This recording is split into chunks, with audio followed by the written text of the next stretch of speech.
Ես բերեմ խաղաղության գլխավոր փաստարկը։ Հայաստանի Հանրապետությունում Հայաստան-Ադրբեջան սահմանին վերջին 1 տարի 7 ամսվա ընթացքում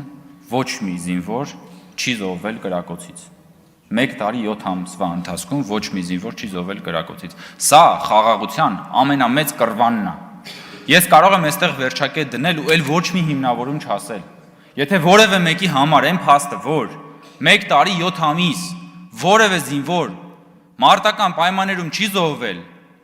դա հակառակորդի կրակոցից, եւ դա նրանք չեն համարում խաղաղություն, ուրեմն պետք է ընդհանրապես մտածել, այս մարդկանց իրական շահը ո՞րն է, այսինքն այդ մարդկանց իրական շահը այն պիտի լիներ, որ զինվորներ զոհվեին, որպեսզի կարողանային զինվորների զոհվելը, որպեսզի կոնֆլիկտը կարողանային օգտագործել Հայաստանի Հանրապետությունը բանի տակ պահելու, այդ թոկը վզին պահած պահելու տրամաբանությունը շարունակել։ Ես ասում եմ, խաղաղության ամենագլխավոր կռվանն ու փաստարկը սա է։ Վերջին 1 տարի 7 ամսում ոչ մի զինվոր չի զոհվել կրակոցից։ Վերջ, այստեղ կարելի է վերջակետ դնել։ Եվ մեր խնդիրն է նա, որ այդ 1 տարի 7 ամիսը դարձնել 17 տարի, 50 տարի, 100 տարի,